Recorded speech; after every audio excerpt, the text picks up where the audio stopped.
മലയാളികളുടെ പ്രിയ നടനാണ് സുരേഷ് ഗോപി. നടൻ എന്നതിലുപരി കേന്ദ്രമന്ത്രി കൂടിയായി സുരേഷ് ഗോപിയുടെ വിശേഷങ്ങൾ വളരെ പെട്ടെന്നാണ് വൈറലായി മാറുന്നത്. അതിനാൽ തന്നെ സുരേഷ് ഗോപിയുടെ മക്കളുടെ വിശേഷങ്ങളും ആരാധകർ ഇരു കൈയും നീട്ടി സ്വീകരിക്കാറുണ്ട്.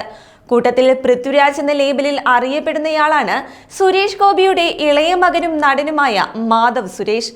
പക്വതയാർന്ന സംസാരമാണ് മാധവ് സുരേഷിനെ മറ്റു മക്കളിൽ നിന്നും വ്യത്യസ്തനാക്കുന്നത്. അതേസമയം പലപ്പോഴായി മാധവ് സുരേഷിന്റെ വിവാഹം ഉറപ്പിച്ചു എന്ന തരത്തിലുള്ള വാർത്തകൾ പുറത്തു വരുന്നുണ്ട്. കൂടുതലായും ദിലീപിന്റെ മകൾ മീനാക്ഷി ദിലീപുമായി മാധവ് സുരേഷിന്റെ വിവാഹം ഉറപ്പിച്ചു. ഇരുവരും തമ്മിൽ പ്രണയത്തിലാണെന്ന തരത്തിലുള്ള വാർത്തകളാണ് പുറത്തു വരാറുള്ളത്. ഇപ്പോഴിതാ ഇതിനോടെല്ലാം പ്രതികരിക്കുകയാണ് മാധവ് സുരേഷ്. ഞാനൊരു റിലേഷൻഷിപ്പിൽ അല്ലെങ്കിലും എനിക്കൊരാളെ ഇഷ്ടമാണ്. എന്നാൽ എൻ്റെ വിവാഹം ഉറപ്പിച്ചിട്ടില്ല.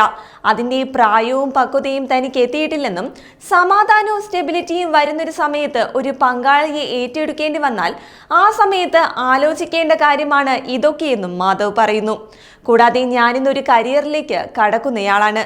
ഇതിനിടയിൽ പ്രണയമൊക്കെ ഉണ്ടാകാമെന്നും ഒരാളെ ഇഷ്ടമാണെന്നും അത് സാഹചര്യം പോലെയൊക്കെ നടക്കുമെന്നും അപ്പോൾ മാധ്യമങ്ങളെ അറിയിക്കാമെന്നും മാധവ് വ്യക്തമാക്കി.